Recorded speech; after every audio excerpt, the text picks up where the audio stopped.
Hello, I'm going to show you how to create a file that you can then use to send to the laser cutter.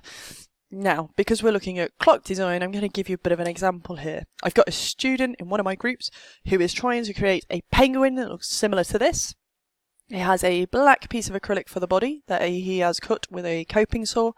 He is going to create a white piece here for the rest of its body that we will use vinyl to create, and we want to laser cut some black circles for some eyes, and we want to laser cut some orange pieces for some feet and for beak. Okay, so to get started, I've googled penguin feet outline, and any outline that I can find on a computer, I can right click, copy.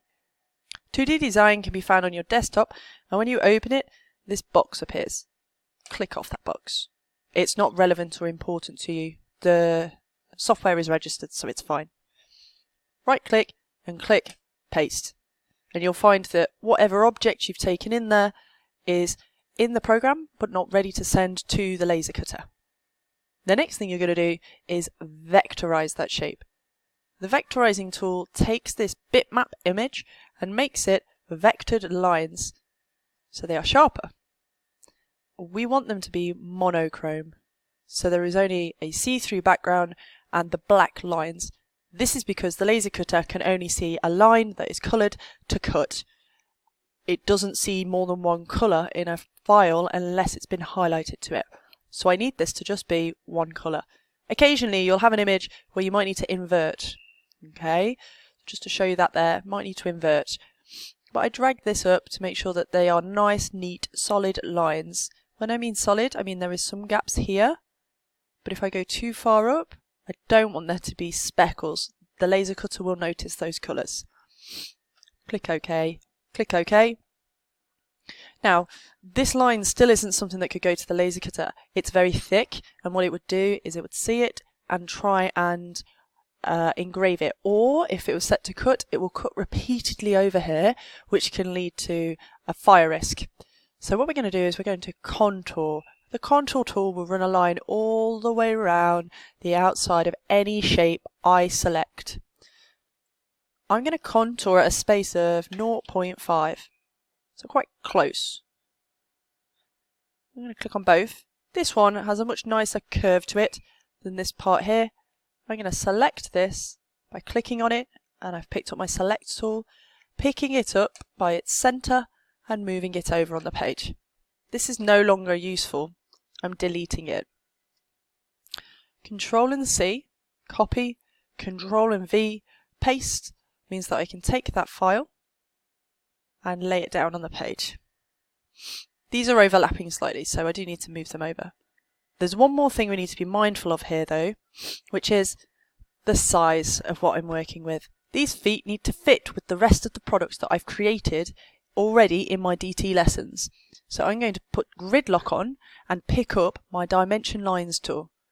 I'm going to roughly measure this by laying out a line, click, click, drag, click, and I think I'm sitting here with a ruler in my hand, and I think 40, I just click the edges and move this foot to fit within that frame. 40 by 50 seems a little wide, but also a little bit too big. So I'm just going to shrink it down. But if I move my dimension lines, you can see they automatically resize. They measure the object again. 30 by 40 seems like a good size for the feet. And I'm going to copy and paste so I have two. Okay. Now I also mentioned that I want a beak, but I want to highlight to you that you don't have to vectorize everything that you can find on the internet. What you also could do is draw within this program any shape to the correct dimension, and it can be cut. So I mentioned eyes and a beak. I'm going to pick up the line tool and draw a triangle for the penguin's beak, which looks in proportion. And I'm also going to draw some eyes. Gridlock being on means that it wants to snap to there. Now obviously that's far too large, but if I click on the circle and hit property, I can change the radius to 4. Good, that seems much nicer. And it's still snapping to the grid, but I'm going to move it down here. and I want 2. Gridlock is great if I'm working with a file and I want everything to be laid out and measured accurately. But I'm actually going to say, now I want to move things closer. Each part of this beak are separate. Highlight with your select tool on over the top of something and hit Control and G, which is here, to group items together so they can be moved without having to pick each line up individually. I'm going to take Gridlock off. The last thing you need to do to prepare a file for me in the program is move things closer together so we can reduce the amount of waste, that acrylic that we are producing as a department. So I can use as much acrylic as possible from new sheets by you tessellating, putting parts and products together as closely as possible. This does not need to be that way round for it to work. I could get it to tessellate as close as I can into a product. I leave a tiny gap for a line so that laser cutter actually has moved to move around, but that is great work there, laying out the product ready to be laser cut. I also want it to be in the top corner so that when I go to print, that's where I put the material on the bed. And to speed things up, if you do File, Export, click DXF and save it as the name Penguin Feet. Okay, DXF file, Penguin Feet, save, OK, then send me that file via email. I can laser cut it. So to send an email, what you're going to do is click on your email, new email message, to, and I am,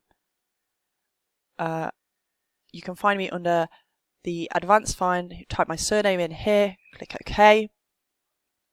Okay, and then also you write in the subject your name, your form, and the colour of acrylic you would like. So let's say my name, my form, and the colour I would like.